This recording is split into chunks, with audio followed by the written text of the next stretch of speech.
Hello guys, welcome ঘরোয়া homemade recipe চ্যানেলটিতে। তো চলো আজ বানিয়ে ফেললাম চিকেন ভর্তার একটি দুর্দান্ত টেস্টি রেসিপি। তো দেখো, আমি চিকেনগুলোকে ধনেপাতা, পেঁয়াজ, রসুন, লঙ্কা দিয়ে ম্যারিনেট করে রেখেছি। টমেটো সস দিয়েছি, বাটার দিয়েছি। আর এদিকে কিছুটা পেঁয়াজ কেটে নিয়েছি। ভর্তা যেহেতু শুকনো লঙ্কা আর পেঁয়াজ ভাজা তো লাগবেই। তো দেখো, আমি তেলের মধ্যে শুকনো লঙ্কা ভেজে তার মধ্যে পেঁয়াজটা দিয়ে দিলাম। পেঁয়াজটাও খুব সুন্দর ভাজা ভাজা হয়ে গেলে চিকেনের পেস্টটিকে আমি মিক্সিতে পেস্ট করে রেখেছিলাম, সেই পেস্টটিকে আমি কিন্তু ওর মধ্যে দিয়ে দেবো। এবার কি মানে একটা কি বলতে তোমাদের স্কিপ করে গেছি, যে যেই শুকনো লঙ্কাটা আমি ভেজেছিলাম, সেই শুকনো লঙ্কাটা আমি চিকেনের মধ্যে কিন্তু গুঁড়ো করে দিয়েছি। তাতে কি হবে, শুকনো লঙ্কার ঝালটাই গোটা চিকেনের মধ্যে পাওয়া যাবে আর একটা ফ্লেভারও পাওয়া যাবে। তো দেখো আমি কিভাবে চিকেন ভর্তাটা রেডি করছি। তোমরাও বাড়িতে এইভাবে বানিয়ে খেও, এক থালা ভাত নিমিশেই শেষ হয়ে যাবে।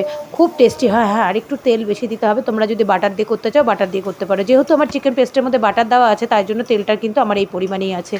তো দেখো, আমি এটাকে কিন্তু অনেকক্ষণ ধরে গ্যাস কমিয়ে বেশ সুন্দর করে ভেজে ভেজে চিকেনটিকে আরও সেদ্ধ করে নেব। যতই পেস্ট করা থাক, সেদ্ধ তো করতেই হবে। ঝুরঝুরে একটা ভাব চলে আসবে, তাহলে আমার রেডি হয়ে যাবে চিকেন ভর্তা, বাড়িতেই একটা সুন্দর রেসিপি। তো দেখো, আমার চিকেন ভর্তা অলমোস্ট রেডি হয়ে গেছে। তোমরা বাড়িতে বানিয়ে খেও, খুব ভালো লাগবে। সত্যি অন্যান্য ভর্তার মতনই চিকেন ভর্তাটা আমি প্রথম বানিয়ে বাড়িতে খেলাম, খুব খুব টেস্টি, খুব টেস্টি। আর আজকের মতন এটুকু।